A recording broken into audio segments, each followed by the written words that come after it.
Hello guys and welcome back to best topics. ഞാനിപ്പോൾ ക്രെറ്റയുടെ ഒരുപാട് കമ്പാരിസൺസ് ചെയ്യുന്നത് നിങ്ങൾ കണ്ടിട്ടുണ്ടാവായിരിക്കും. ഇത് നമ്മുടെ ലാസ്റ്റ് കമ്പാരിസൺ വീഡിയോ ആണ്. എന്തായാലും ഇവിടെ നമ്മൾ കമ്പയർ ചെയ്യാൻ പോകുന്ന മാരുതി സുസുക്കി ഗ്രാൻഡ് വിറ്റാര ആയിട്ടാണ് പുതിയ ക്രെറ്റനെ. എഗെയിൻ ഞാൻ എപ്പോഴത്തെയും പോലെ തന്നെ പോയിന്റ്സ് വെച്ചിട്ടായിരിക്കും പറയുന്നത്. ക്രെറ്റ എടുക്കാനുള്ള പോയിന്റ്സും ഗ്രാൻഡ് വിറ്റാര എടുക്കാനുള്ള പോയിന്റ്സും. ഈ ഗ്രാൻഡ് വിറ്റാരയുടെ പോയിന്റ്സ് നിങ്ങൾ ഹൈറൈഡറിൻ്റെ പോയിന്റ്സ് വെച്ചുകൂടി അസോസിയേറ്റ് ചെയ്തു. കാരണം രണ്ടും സെയിം വണ്ടികൾ തന്നെയാണ്, നമ്മളങ്ങനെ സെപ്പറേറ്റ് ആയിട്ട് കമ്പയർ ചെയ്യേണ്ട കാര്യമില്ല. എനിവേ നമുക്ക് ആദ്യം ക്രെറ്റയിൽ നിന്ന് തന്നെ സ്റ്റാർട്ട് ചെയ്യാം. സോ ഇവിടെ ഡയമെൻഷൻസ് എടുക്കുകയാണെങ്കിൽ ക്രെറ്റയുടെ ഡയമെൻഷൻസ് നിങ്ങൾക്ക് അറിയായിരിക്കും. 4335 മില്ലിമീറ്റേഴ്സാണ് ഇതിൻ്റെ ലെങ്ത്ത് വരുന്നത്. 1790 മില്ലിമീറ്റേഴ്സ് വിട്ട്, 1635 മില്ലിമീറ്റേഴ്സ് ഹൈറ്റ്, അതുപോലെ 2610 മില്ലിമീറ്റേഴ്സാണ് വീൽ ബേസ്. നമ്മളിതിനകത്ത് നോക്കുകയാണെങ്കിൽ ആകെ ക്രെറ്റയ്ക്ക് ഡയമെൻഷൻസിൽ ഗ്രാൻഡ് വിറ്റാരയേക്കാൾ കൂടുതലുള്ള വീൽ ബേസും അതുപോലെ ബൂട്ട് സ്പേസും മാത്രമേ ഉള്ളൂ. വീൽ ബേസ് ഇതിൻ്റെ 10 മില്ലിമീറ്റേഴ്സ് കൂടുതലാണ്. അതുപോലെ ബൂട്ട് സ്പേസ് ക്രെറ്റയുടെ 433 ലിറ്റേഴ്സും അതുപോലെ നമ്മുടെ ഗ്രാൻഡ് വിറ്റാരയുടെ 373 ലിറ്റേഴ്സുമാണ്. അതുകൊണ്ട് അതെന്തായാലും ക്രെറ്റയ്ക്ക് നല്ല രീതിയിൽ കൂടുതലാണ്. ഓൺ പേപ്പർ, റിയൽ ലൈഫിൽ പിന്നെയും ഏകദേശം കണക്കായിരിക്കും. ഇനി ഇൻറ്റീരിയറിലേക്ക് വരികയാണെങ്കിൽ നമുക്കിവിടെ കുറച്ചധികം കാര്യങ്ങൾ പറയാനുണ്ട്. കാരണം ഒന്നാമത്തെ കാര്യം, ഈ വാഹനത്തിൽ ഉപയോഗിച്ചിരിക്കുന്ന മെറ്റീരിയൽസിൻ്റെ ക്വാളിറ്റി, പ്ലാസ്റ്റിക് ക്വാളിറ്റി തുടങ്ങിയ കാര്യങ്ങളൊക്കെയാണ്. മാരുതി സുസുക്കിയുടെ വണ്ടികളുടെ ക്വാളിറ്റി നമ്മളിപ്പോൾ നോക്കുകയാണെങ്കിൽ അത്യാവശ്യം ഇമ്പ്രൂവ് ആയി വരുന്നുണ്ട് പണ്ടത്തേക്കാൾ കമ്പയർ ചെയ്യുമ്പോൾ. പക്ഷേ എന്നാൽ പോലും ഹ്യുണ്ടായുടെ വണ്ടികളുടെ ഒരു ക്വാളിറ്റി ആയിട്ട് മാച്ച് ചെയ്യാൻ അവർക്ക് ഇപ്പോഴും പറ്റിയിട്ടില്ല. ഇതിൻ്റെ അകത്തും സോഫ്റ്റ് ടച്ച് മെറ്റീരിയൽസ് ഒക്കെ ഉണ്ട്. റബ്ബറൈസ്ഡ് മെറ്റീരിയൽസ് ഒക്കെയാണ് ഇതിൻ്റെ ഡാഷ്ബോർഡിൽ അവർ ഉപയോഗിച്ചിരിക്കുന്നത്. അത് അത്യാവശ്യം നല്ല ക്വാളിറ്റി ഉള്ള മെറ്റീരിയൽസ് ആണ്. ആൻഡ് ഫിറ്റ് ആൻഡ് ഫിനിഷ് ആണെങ്കിൽ പോലും പാനൽ ക്യാപ്സ് ഒക്കെ ഈവൻ ആണ്. അങ്ങനത്തെ കാര്യങ്ങളിലൊന്നും യാതൊരു പ്രശ്നങ്ങളും ഇല്ല. പിന്നെ നമുക്ക് പറയാൻ പറ്റുന്ന ക്രീക്കിംഗ് സൗണ്ട്സ് ആണ് പ്ലാസ്റ്റിക്കിൻ്റെ. ഈ വണ്ടിയിൽ അങ്ങനെ വലിയ ക്രീക്കിംഗ് സൗണ്ട് ഉണ്ടാവില്ല. സെൻറ്റർ കൺസോളിൻ്റെ ആ പോർഷനിൽ ചെറിയ കുറച്ച് creaking sound Creta second gen ഉണ്ടായിരുന്ന മോഡൽ ഉണ്ടായിരുന്നു. എന്തായാലും നമ്മുടെ ഗ്രാൻഡ് വിറ്റാര വെച്ച് നോക്കുമ്പോൾ അതിൻ്റെ അകത്ത് ചില സ്ഥലത്തൊക്കെ പ്ലാസ്റ്റിക്സ് ക്രീക്ക് ചെയ്യും നമ്മൾ തൊടുമ്പോൾ. എന്തായാലും അതാണ്. പിന്നെ അടുത്തൊരു പോയിന്റ് പറയാൻ പറ്റുന്ന ഫീച്ചേഴ്സാണ്. ആദ്യം തന്നെ നമുക്ക് ഇതിനകത്ത് electrically adjustable driver seat available ആണ്. അത് ഗ്രാൻഡ് വിറ്റാരയിൽ അവൈലബിൾ അല്ല. അതുപോലെ തന്നെ നമുക്ക് ഇതിൻ്റെ അകത്ത് ടച്ച് ബേസ്ഡ് ആയിട്ടുള്ള കൺട്രോൾസ് അല്ല, എന്നാൽ പോലും ഡ്യുവൽ സോൺ ഓട്ടോ AC ഈ വാഹനത്തിൽ അവൈലബിൾ ആണ്, ഗ്രാൻഡ് വിറ്റാരയിലില്ല. പിന്നെ ഇതിൽ ബോസിൻ്റെ 8 സ്പീക്കർ ഓഡിയോ സിസ്റ്റം വരുന്നുണ്ട്. ഗ്രാൻഡ് വിറ്റാരയിൽ നമുക്ക് ആർക്കമീസിൻ്റെ സൗണ്ട് സിസ്റ്റമാണ് കിട്ടുന്നത്. ആൻഡ് ഇതിൻ്റെ അകത്ത് നമുക്ക് ഇലക്ട്രോണിക് പാർക്കിംഗ് ബ്രേക്ക് അവൈലബിൾ ആണ്, വിത്ത് ഓട്ടോ ഹോൾഡ് ഫംഗ്ഷനാണ് വരുന്നത്. ഇതും ഗ്രാൻഡ് വിറ്റാരയിലില്ല. അതുപോലെ നമുക്ക് ക്രെറ്റയുടെ ബാക്കിലത്തെ സീറ്റ്സിൻ്റെ റിക്ലൈൻ അഡ്ജസ്റ്റ് ചെയ്യാൻ പറ്റും. അതായത് കുറച്ചധികം കിടന്നു പോകണമെങ്കിൽ അങ്ങനെയും പോകാം. ഒരുപാടല്ല, പക്ഷെ എന്നാലും റിക്ലൈൻ മാറ്റാൻ പറ്റും. പിന്നെ ക്രെറ്റയിൽ പഡിൽ ലാംപ്സ് അവൈലബിൾ ആണ്. ഇതൊക്കെ ചെറിയ ഫീച്ചേഴ്സാണ്, ഞാൻ കമ്പയർ ചെയ്യാൻ വേണ്ടി കമ്പയർ ചെയ്യുന്നുള്ളൂ. പിന്നെ ഒരു ഇമ്പോർട്ടൻ്റ് ആയിട്ടുള്ള സംഭവം, ഇമ്പോർട്ടൻ്റ് ഒന്നല്ല രണ്ടെണ്ണം ഉണ്ട്. ഒന്ന് 10.25 ടച്ച് സ്ക്രീൻ ഇൻഫോർടൈൻമെന്റ് സിസ്റ്റം. ഇതിൻ്റെ UI ആണെങ്കിലും സൈസ് ആണെങ്കിലും എല്ലാ കാര്യങ്ങളും ഗ്രാൻഡ് വിറ്റാരയൊക്കെ നല്ലതാണ്. അതുപോലെ തന്നെയാണ് ഇതിൻ്റെ ഇൻസ്ട്രുമെൻറ്റ് ക്ലസ്റ്റർ. ഫുള്ളി ഡിജിറ്റൽ 10.25 ഇഞ്ചസിൻ്റെ ക്ലസ്റ്ററാണ് ഇതിൻ്റെ അകത്ത് കിട്ടുന്നത്. ഗ്രാൻഡ് വിറ്റാരയിൽ സൈസ് കുറവാണ്. അത് ഹൈബ്രിഡ് എടുക്കുകയാണെങ്കിൽ മാത്രമേ നിങ്ങൾക്ക് ഫുള്ളി ഡിജിറ്റൽ കിട്ടുള്ളൂ, അല്ലെങ്കിൽ അനലോഗാണ് വരുന്നത്. എന്തായാലും ഇത്രയൊക്കെയാണ് നമ്മൾ ഫീച്ചേഴ്സ് കമ്പയർ ചെയ്യുകയാണെങ്കിൽ കുറച്ച് കാര്യങ്ങൾ പറയാൻ പറ്റുന്നത്. ഞാൻ എല്ലാം ഒന്നും പറഞ്ഞിട്ടില്ലെന്ന് എനിക്കറിയാം, എന്നാലും എനിക്ക് പെട്ടെന്ന് കിട്ടിയ സാധനങ്ങളൊക്കെ ഞാൻ പറഞ്ഞിട്ടുണ്ട്. ഓക്കെ, ഇനി അടുത്ത ഒരു പ്ലസ് പോയിന്റ് പറയാൻ പറ്റുന്നത് ഈ വാഹനത്തിൻ്റെ ഒരു മൊത്തത്തിലുള്ള കംഫർട്ടാണ്. അതായത് നമ്മളിപ്പം ബാക്ക് സീറ്റ് കംഫർട്ട് എടുക്കുകയാണെങ്കിലും അതുപോലെ മൊത്തത്തിലുള്ള ഈ വാഹനത്തിൻ്റെ യാത്രാസുഖം കാര്യങ്ങളൊക്കെ എടുക്കുകയാണെങ്കിലും അത്യാവശ്യം സോഫ്റ്റ് ആയിട്ടുള്ള ഒരു സസ്പെൻഷൻ സെറ്റപ്പാണ് നമുക്ക് ക്രെറ്റയിൽ വരുന്നത്. അതുകൊണ്ട് തന്നെ ബാക്ക് സീറ്റ് കംഫർട്ടും ഫ്രണ്ട് സീറ്റ് ആണെങ്കിലും എവിടെയാണ് ഇരിക്കുന്നതെങ്കിലും അത് വിത്ത് റെസ്പെക്റ്റീവ് ആയിട്ടുള്ള കംഫർട്ടും നമുക്ക് കിട്ടുന്നതായിരിക്കും ഗ്രാൻഡ് വിറ്റാര വെച്ച് നോക്കുമ്പോൾ. ഗ്രാൻഡ് വിറ്റാരയിൽ സ്പേസ് ഉണ്ട്, പക്ഷേ പ്രശ്നം എന്താണെന്ന് വെച്ചാൽ ഈ വണ്ടിയിലായാലും കുറച്ചും കൂടി സ്പേസ് ലെഫ്റ്റ് സൈഡിൽ നിങ്ങളത് മൈൽഡ് ഹൈബ്രിഡാണ് എടുക്കുന്നതെങ്കിൽ കിട്ടും. കാരണം അതിൻ്റെ മൈൽഡ് ഹൈബ്രിഡിൻ്റെ ബാറ്ററി പാക്ക് വെച്ചിരിക്കുന്ന ലെഫ്റ്റ് സൈഡിൽ പാസഞ്ചർ സീറ്റിന് താഴെയാണ്. അപ്പോൾ അതുകൊണ്ട് ലെഫ്റ്റ് സൈഡിൽ ഒരാൾ ഇരിക്കുകയാണെങ്കിൽ അവിടെ കുറച്ച് ലെഗ് സ്പേസിൻ്റെ ഒരു ഇഷ്യൂ തോന്നും. ഞാൻ എൻ്റെ അകത്ത് ഹൈറൈഡിൽ കയറിയിട്ടുണ്ടായിരുന്നു, അപ്പോൾ എനിക്ക് തോന്നി. ഈ വണ്ടിയിൽ എന്തായാലും അങ്ങനത്തെ പ്രശ്നങ്ങളൊന്നുമില്ല. അതുപോലെ നമുക്കിതിൻ്റെ അകത്ത് ഓവറോൾ കംഫർട്ടൊക്കെ ആണെങ്കിലും സസ്പെൻഷൻ്റെ അതുപോലെ സീറ്റ്സിൻ്റെ കുഷനിങ് എല്ലാ കാര്യങ്ങളും നല്ലതാണ്.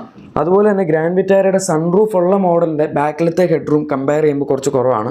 ക്രെറ്റയിൽ അങ്ങനെ ഹെഡ് റൂമിൻ്റെ വലിയ ഇഷ്യൂ ഞാൻ പറഞ്ഞു കേട്ടിട്ടില്ല. പക്ഷേ ഗ്രാൻഡ് വിറ്റാരയിൽ കുറച്ച് പൊക്കമുള്ള ആളിരിക്കുകയാണെങ്കിൽ തലയുടെ റൂം കുറച്ച് കുറവായിരിക്കും. ഓക്കെ, പിന്നെ സേഫ്റ്റി ഫീച്ചേഴ്സ് വെച്ച് നോക്കുകയാണെങ്കിൽ ഗ്രാൻഡ് വിറ്റാരയൊന്നും ഇതുവരെ ക്രാഷ് ടെസ്റ്റ് ചെയ്തിട്ടില്ല.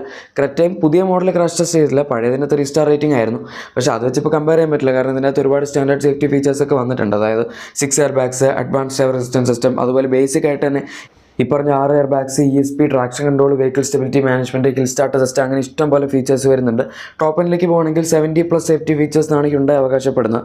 അതുകൊണ്ട് എന്തായാലും സേഫ്റ്റിയുടെ കാര്യത്തിൽ അവർ ഇമ്പ്രൂവ് ചെയ്തെന്ന് വിചാരിക്കും. അതുമാത്രമല്ല, ഓവറോൾ വണ്ടിയുടെ സ്ട്രക്ചറൽ റിജിഡിറ്റിയും കൂടിയിട്ടുണ്ട് എന്ന് ഹ്യുണ്ടായി ക്ലെയിം ചെയ്യുന്നുണ്ട് പുതിയ മോഡൽ. അതായത് അഡ്വാൻസ്ഡ് ഹൈ സ്ട്രെങ്ത് സ്റ്റീലൊക്കെ അവർ കുറച്ചുകൂടെ കൂടുതൽ എമൗണ്ടിൽ പ്രീ ഫേസ് ലിഫ്റ്റ് മോഡൽ വെച്ച് കമ്പയർ ചെയ്യുമ്പോൾ ഉപയോഗിച്ചിട്ടുണ്ട് എന്നാണ് പറയുന്നത്. ഗ്രാൻഡ് വിറ്റാര ക്രാഷ് ടെസ്റ്റ് ചെയ്തിട്ടില്ലെങ്കിലും അത് അത്യാവശ്യം സേഫ് ആയിട്ടുള്ളൊരു വാഹനമാണെന്ന് തന്നെ നമുക്ക് വിചാരിക്കാം. കാരണം ഗ്ലോബൽ C പ്ലാറ്റ്ഫോമിൻ്റെ ക്രാഷ് റേറ്റിംഗ്സിൻ്റെ ഹിസ്റ്ററി നോക്കുകയാണെങ്കിൽ അതത്ര മോശം ഒരിക്കലും ആയിട്ടില്ല.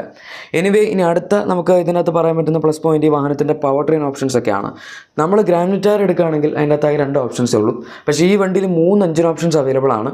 ഒന്ന് നമ്മുടെ 1.5 ഏറ്റവും basic NA petrol, naturally aspirated 4 petrol engine, 115 PS power, 144 Nm torque. പിന്നെ വരുന്നത് ഒരു 1.5 litre turbo gasoline direct injection petrol engine. അത് അത് അഗൈൻ നല്ല പവർ ഉണ്ട്, 160 PS പവറും അതുപോലെ 253 Nm ടോർക്ക് ഉണ്ട്. ഈ ഒരു എഞ്ചിനാകെ 7 സ്പീഡ് DC മാത്രമേ വരുന്നുള്ളൂ. പിന്നെ നമുക്കൊരു 1.5 ലിറ്റർ ഡീസൽ എഞ്ചിൻ അവൈലബിൾ ആണ്. 116 PS പവറും അതുപോലെ 250 Nm ടോർക്കും. ഇത് നമുക്ക് 6 speed manual 6 speed torque converter ഓട്ടോമാറ്റിക്കലാണ് വരുന്നത്. ആൻഡ് ആദ്യം പറഞ്ഞ 1.5 പെട്രോൾ നമുക്ക് മാനുവലും അതുപോലെ CVT ഓട്ടോമാറ്റിക്കലാണ് വരുന്നത്. ഇത്രയും ഓപ്ഷൻസ് ഈ വണ്ടിയിലുണ്ട്. ഗ്രാൻഡ് വിറ്റാരയുടെ ഒരു എഞ്ചിനും അങ്ങനെ ഭയങ്കര പവർഫുൾ ആയിട്ടുള്ള എഞ്ചിനൊന്നും അല്ല. നമ്മൾ കമ്പയർ ചെയ്യുന്ന സമയത്ത് ക്രെറ്റയേക്കാൾ ഒട്ടുമിക്ക എല്ലാ എഞ്ചിൻസും സ്ലോ ആണ്. ഈവൻ അതിൻ്റെ ഹൈബ്രിഡ് ആണെങ്കിൽ പോലും ഏകദേശം 13 സെക്കൻഡ്സ് എടുക്കും സീറോ ടേൺ എടുത്താൻ. പക്ഷേ ഈ വണ്ടിയുടെ കേസ് എടുക്കുകയാണെങ്കിൽ ടർബോ ഒക്കെ ഓൾമോസ്റ്റ് 9 സെക്കൻഡ്സിനടുത്ത് സീറോ ടേൺ എടുത്തും. 1.5 പെട്രോൾ ഏകദേശം 13 സെക്കൻഡ്സിന് എടുത്താണ് എടുക്കുന്നത്. പക്ഷേ എന്നാൽ ഗ്രാൻഡ് വിറ്റാരയുടെ 1.5 NA petrol, naturally aspirated petrol ഏകദേശം 16 സെക്കൻഡ്സിനടുത്ത് എടുക്കും ഓട്ടോമാറ്റിക്കലാണെങ്കിൽ സീറോ ടേൺ എടുത്താൻ. അതുകൊണ്ട് അതൊരു രീതിയിലും ഒരു ഫാസ്റ്റ് ആയിട്ടുള്ള വണ്ടിയല്ല. ഫാസ്റ്റ് ആയിട്ടുള്ള വണ്ടി നോക്കുകയാണെങ്കിൽ അത് ഇത് തന്നെയാണ്. പിന്നെ ഒരു പ്ലസ് പോയിന്റ്, നമുക്ക് ഗ്രാൻഡ് വിറ്റാരയിലും ക്രെറ്റയിലും രണ്ടിലും പാനോറാമിക് സൺറൂഫ് ഉണ്ട്. പക്ഷേ എന്നാൽ ഒരു പ്രോപ്പർ കവറിംഗ് പോലെ കൊടുത്തിരിക്കുന്ന ഹ്യുണ്ടായി ആണ്. ഗ്രാൻഡ് വിറ്റാരയുടെ കവറിംഗ് അത്ര നല്ലതല്ല. കാരണം അതുകൊണ്ട് വെയിലടിക്കുകയാണെങ്കിൽ ആ ചൂടൊക്കെ കുറച്ചൊക്കെ അകത്തേക്ക് ഫിൽട്ടർ ഔട്ട് ചെയ്തിങ്ങനെ വരുന്നതായിട്ടൊക്കെ ആൾക്കാർ കംപ്ലയിൻറ്റ് പറഞ്ഞിട്ടുണ്ട്. അവരെന്തിനാണ് അത്രയും തിന്നായിട്ടുള്ള കവർ കൊടുത്തതെന്ന് അറിയില്ല. എന്തായാലും ഈ വണ്ടിയിൽ തിന്നായിട്ടുള്ള കവറൊന്നുമല്ല, ഒരു പ്രോപ്പർ ഷെയ്ഡ് പോലെ തന്നെയാണ് കൊടുത്തിരിക്കുന്നത് സൺറൂഫിന്. നിങ്ങളത് ക്ലോസ് ചെയ്തിടുകയാണെങ്കിൽ എന്തായാലും പുറത്തുള്ള വെയിലും ചൂടും ഒന്നും അകത്തേക്ക് അങ്ങനെ കയറി വരില്ല. അപ്പോൾ ഇത്രയൊക്കെയാണ് നമുക്ക് ക്രെറ്റയിൽ ഗ്രാൻഡ് വിറ്റാര വെച്ച് കമ്പയർ ചെയ്യുമ്പോൾ കിട്ടുന്ന അഡ്വാൻറ്റേജസ്. പക്ഷേ എന്നാൽ ഇനി ഗ്രാൻഡ് വിറ്റാരയുടെ അഡ്വാൻറ്റേജസ് എന്തൊക്കെയാണ് എന്നും കൂടി നോക്കണമല്ലോ. ആദ്യം തന്നെ നമുക്ക് ഈ വാഹനത്തിൻ്റെ ഡയമെൻഷൻസ് വെച്ച് കമ്പയർ ചെയ്ത് തുടങ്ങാം. സോ ഡയമെൻഷൻസിൻ്റെ കാര്യത്തിൽ ലെങ്ത്തിലും വിഡ്ത്തിലും ഹൈറ്റിലും രണ്ടിലും ഗ്രാൻഡ് വിറ്റാര വലുതാണ്. ലെങ്ത്തിൻ്റെ കാര്യത്തിൽ 10 mm കൂടുതലാണ്, അതായത് 4345 mm ആണ് ഇതിൻ്റെ ലെങ്ത്ത്. വിഡ്ത്തിൻ്റെ കാര്യത്തിൽ 5 mm കൂടുതലാണ്, 1795 mm ആണ് ഇതിൻ്റെ വിഡ്ത്ത്. ഹൈറ്റിൻ്റെ കാര്യത്തിൽ ഇതിന് 10 mm കൂടുതലാണ്, 1645 mm ആണ് ഇതിൻ്റെ ഹൈറ്റ്. ഞാൻ നേരത്തെ പറഞ്ഞ പോലെ വീൽ ബേസിൽ 10 mm കുറവാണ്, 2600 mm. പക്ഷേ നമ്മൾ അതേസമയം ഇതിൻ്റെ ഗ്രൗണ്ട് ക്ലിയറൻസ് എടുക്കുകയാണെങ്കിൽ അത് കൂടുതലാണ്, 210 mm ആണ് ഗ്രാൻഡ് വിറ്റാരയുടെ ഗ്രൗണ്ട് ക്ലിയറൻസ്. പക്ഷേ ക്രെറ്റയ്ക്ക് 190 mm വരുന്നുള്ളൂ, അതായത് 20 mm ഗ്രാൻഡ് വിറ്റാരയ്ക്ക് കൂടുതലാണ് നമ്മൾ കമ്പയർ ചെയ്ത് നോക്കുമ്പോൾ കിട്ടുന്നത്. ബാക്കിയൊക്കെ ഞാൻ ഓൾമോസ്റ്റ് ഡയമെൻഷൻസിൽ അവിടെ പറഞ്ഞതാണ്. ഇനി നമുക്ക് ഇവിടെ പ്ലസ് പോയിന്റ്സ് എന്ന് തുടങ്ങുകയാണെങ്കിൽ ഫീച്ചേഴ്സ് തന്നെ ആദ്യം എടുക്കാം. കുറച്ച് കാര്യങ്ങൾ അഡീഷണൽ കിട്ടുന്നുള്ളൂ. ഒന്ന്, ഈ വാഹനത്തിൽ വരുന്ന ഹെഡ് അപ്പ് ഡിസ്പ്ലേ ആണ്. അതൊരു അഡ്വാൻറ്റേജ് ആയിട്ട് പറയാം. അത് നമുക്ക് മറ്റേ വണ്ടിയിൽ അവൈലബിൾ അല്ല. പിന്നെ ഇതിൻ്റെ ബാക്കിലത്തെ സീറ്റ്സിൽ 3 അഡ്ജസ്റ്റബിൾ ഹെഡ് റെസ്റ്റുകൾ വരുന്നുണ്ട്. ക്രെറ്റയിൽ ആകെ 2 എണ്ണം മാത്രമേ ഉള്ളൂ. ഈ പറയുന്ന ഹെഡ് അപ്പ് ഡിസ്പ്ലേ അതുപോലെ ബാക്കിൽ 3 അഡ്ജസ്റ്റബിൾ ഹെഡ് റെസ്റ്റുകളൊക്കെ സെൽറ്റോസ് ഫേസ് ലിഫ്റ്റിലുണ്ട്. ക്രെറ്റയിൽ എന്തുകൊണ്ടാണ് ഹ്യുണ്ടായി കൊടുക്കാണ്ടിരുന്നതെന്ന് അറിയില്ല. അത് കൊടുത്തിരുന്നെങ്കിൽ ഈ പറയുന്ന ഫീച്ചേഴ്സ് വരെ ഇല്ലാണ്ടായി പോയേനെ. എനിവേ ഒരെണ്ണം കൂടെ ഉണ്ട്, അതാണ് wireless Android auto apple CarPlay. അത് നമുക്ക് ഗ്രാൻഡ് വിറ്റാരയിൽ അവൈലബിൾ ആണ്, പക്ഷേ ക്രെറ്റയിൽ ഇല്ലാത്തൊരു ഫീച്ചറാണ്. അത് 10.25 ഇഞ്ച് ഇൻഫോടൈൻമെന്റ് സിസ്റ്റം സപ്പോർട്ട് ചെയ്യില്ലെന്ന് തോന്നുന്നു. കുറേ കാലമായി അവരത് കൊടുത്തിട്ടില്ല ഇതുവരെ. പക്ഷേ 8 ഇഞ്ച് ഇൻഫോടൈൻമെന്റ് സിസ്റ്റമുള്ള മോഡൽ എടുക്കുകയാണെങ്കിൽ അതിൻ്റെ അകത്ത് പറയുന്ന wireless Android auto apple CarPlay ഒക്കെ കിട്ടും. ഇനി ഗ്രാൻഡ് വിറ്റാരയുടെ അടുത്ത ഇമ്പോർട്ടൻ്റ് ആയിട്ടുള്ള ഒരു പ്ലസ് പോയിന്റ് ഈ വാഹനത്തിൽ ഹൈബ്രിഡ് അവൈലബിൾ ആണ് എന്നുള്ളതാണ്. സോ ഹൈബ്രിഡിൻ്റെ കാര്യത്തിൽ നമുക്കൊരു ലേറ്റസ്റ്റ് ടെക്നോളജി ആയിട്ട് പറയാം. ഹ്യുണ്ടായി ഇതുവരെ ഹൈബ്രിഡ് ഒന്നും ഇന്ത്യയിൽ അങ്ങനെ കൊടുത്തു തുടങ്ങിയിട്ടില്ല. പുറത്തൊക്കെ ഉണ്ട്, എന്നാലും അവർ ഇന്ത്യയിൽ കൂടുതലും ഇനിയിപ്പോൾ ഇലക്ട്രിക് വണ്ടികളിലായിരിക്കും ഫോക്കസ് ചെയ്യാൻ സാധ്യതയുള്ളത്. ഹൈബ്രിഡ് അങ്ങനെ കൊടുക്കാനുള്ള സാധ്യതയില്ല. പക്ഷേ എന്നാൽ ഈ വണ്ടിയിൽ ഹൈബ്രിഡ് ഉണ്ട്. 1.5 ലിറ്റർ ടൊയോട്ടയുടെ TNGA സീരീസിൻ്റെ അണ്ടറിൽ വരുന്ന ഹൈബ്രിഡ് 3 സിലിണ്ടർ പെട്രോൾ എഞ്ചിനാണ് ഉപയോഗിച്ചിരിക്കുന്നത്. അത്യാവശ്യം സ്മൂത്ത് ആയിട്ടുള്ള ഒരു എഞ്ചിനാണ്, 3 സിലിണ്ടർ ആണെങ്കിലും. പിന്നെ ഏറ്റവും വലിയ ഇമ്പോർട്ടൻ്റ് ആയിട്ടുള്ള സംഭവം മൈലേജ് ആണ്. ഇതിൻ്റെ 2 ഇമ്പോർട്ടൻ്റ് ആയിട്ടുള്ള 2 എഞ്ചിൻ ഓപ്ഷൻസിൽ നമുക്ക് നല്ല രീതിയിൽ തന്നെ മൈലേജ് കിട്ടും. അതിപ്പോൾ 1.5 NA പെട്രോൾ ആയാലും 1.5 ഹൈബ്രിഡ് എടുത്താലും. ഹൈബ്രിഡ് എടുക്കുകയാണെങ്കിൽ നിങ്ങൾക്ക് 18-19 എന്ത് കളി കളിച്ചാലും സിറ്റിയിലാണെങ്കിൽ പോലും കിട്ടും. ഹൈവേയിൽ പോകുകയാണെങ്കിൽ 20 മുകളിൽ മൈലേജ് കിട്ടും. അതുപോലെ 1.5 NA പെട്രോൾ ആണെങ്കിൽ അതും ഓട്ടോമാറ്റിക്കൽ കുറച്ച് മൈലേജ് കുറവാണ്, 12-13 ആ റേഞ്ചിൽ കിട്ടുള്ളൂ. പക്ഷേ മാനുവൽ ആണെങ്കിൽ 14 ആ റേഞ്ചിലൊക്കെ നമുക്ക് നോർമലി കിട്ടും, 16-17 ഒക്കെ ലോങ് പോകുകയാണെങ്കിലും കിട്ടും. അതുകൊണ്ട് മൈലേജിൻ്റെ കാര്യത്തിൽ നമുക്ക് ക്രെറ്റ വെച്ച് കമ്പയർ ചെയ്താൽ ഗ്രാൻഡ് വിറ്റാര ടോപ്പ് ക്ലാസ്സിലാണ് നിൽക്കുന്നതെന്ന് പറയും. പ്രത്യേകിച്ച് അതിൻ്റെ ഹൈബ്രിഡ് ഉള്ള മോഡലാണ് നിങ്ങൾ എടുക്കുന്നതെങ്കിൽ. ഇനി അടുത്തൊരു കാര്യം നമുക്ക് പറയാൻ പറ്റുന്നത് ഈ വാഹനത്തിൻ്റെ ഷാസി ബാലൻസും അതുപോലെ ഇതിൻ്റെ ഒരു മൊത്തത്തിലുള്ള ഷാസിയുടെ ഒരു കംപ്ലയൻസ്, അതുപോലെ ബാലൻസ്, ഹാൻഡ്ലിംഗ് തുടങ്ങിയ കാര്യങ്ങളൊക്കെയാണ്. നമ്മൾ ക്രെറ്റ വെച്ച് നോക്കുകയാണെങ്കിൽ അത് സ്പോർട്ടി ആയിട്ട് ഓടിക്കാൻ പറ്റിയൊരു വണ്ടിയല്ല എന്ന് ഞാൻ പല പ്രാവശ്യം പറഞ്ഞിട്ടുണ്ട്. എന്ന് വെച്ചാൽ ഓടിക്കാനേ പറ്റില്ല എന്നല്ല, വേണമെങ്കിൽ നിങ്ങൾക്ക് ഓടിക്കാം. പക്ഷേ ആ വണ്ടി അതിന് വേണ്ടി അവർ നിർമ്മിച്ചിരിക്കുന്ന ഒരു വണ്ടിയൊന്നും അല്ല. ഇനിയിപ്പം ക്രെറ്റ ഇൻലൈൻ വരികയാണെങ്കിൽ അത് കുറച്ചുകൂടെ നല്ലതായിരിക്കും, കുറച്ചുകൂടെ സ്റ്റിഫായിട്ടുള്ള സസ്പെൻഷൻ ഡാമ്പേഴ്സ് ഒക്കെ ഉപയോഗിച്ച്. പക്ഷേ എന്നാൽ ഈ വണ്ടി അല്ലാണ്ട് നമ്മൾ എടുക്കുകയാണെങ്കിൽ അത്യാവശ്യം നന്നായിട്ട് ഓടിക്കാൻ പറ്റിയൊരു വണ്ടിയാണ്. ഇതിൻ്റെ പ്ലാറ്റ്ഫോം ഒക്കെ അത്യാവശ്യം കേപ്പബിൾ ആണ്. അത്യാവശ്യം റിജിഡ് ആയിട്ടുള്ള ഒരു പ്ലാറ്റ്ഫോം ആയതുകൊണ്ട് വളവൊക്കെ എടുക്കുന്ന സമയത്തും വണ്ടി എങ്ങനെ നമ്മുടെ കയ്യിൽ നിന്ന് പോകുന്ന പോലും തോന്നുന്നില്ല. പിന്നെ ക്രെറ്റയേക്കാൾ കുറച്ചുകൂടി നല്ല ഫീലുള്ള ഒരു സ്റ്റിയറിംഗും കൂടിയാണ് ഈ ഒരു വാഹനത്തിൽ നമ്മുടെ സുസുക്കി കൊടുത്തിരിക്കുന്നത്. അങ്ങനെ നോക്കുകയാണെങ്കിൽ ഓടിക്കുന്ന കാര്യത്തിൽ ഇപ്പോൾ കുറച്ച് വൈൻഡിങ് സെക്ഷൻ ഓഫ് റോഡ്സ് ഒക്കെ വരികയാണെങ്കിൽ ഈ വണ്ടിയായിരിക്കും ക്രെറ്റയേക്കാൾ കുറച്ചുകൂടി നന്നായിട്ട് പെർഫോം ചെയ്യുന്നതെന്ന് പറയും. അത് പവറിൻ്റെ കാര്യത്തിലല്ല, പക്ഷേ മൊത്തത്തിലുള്ളതിൻ്റെ ഒരു ഷാസിയുടെ കാര്യത്തിൽ. ഇനി ലാസ്റ്റ് ആൻഡ് ഫൈനലായിട്ട് അധികം ആരും ഉപയോഗിക്കാത്ത ഒരു പ്ലസ് പോയിന്റ് ആയിരിക്കും ഇത്. ഈ വണ്ടിയിൽ ഓൾ വീൽ ഡ്രൈവിൻ്റെ ഓപ്ഷൻ ഉണ്ട്.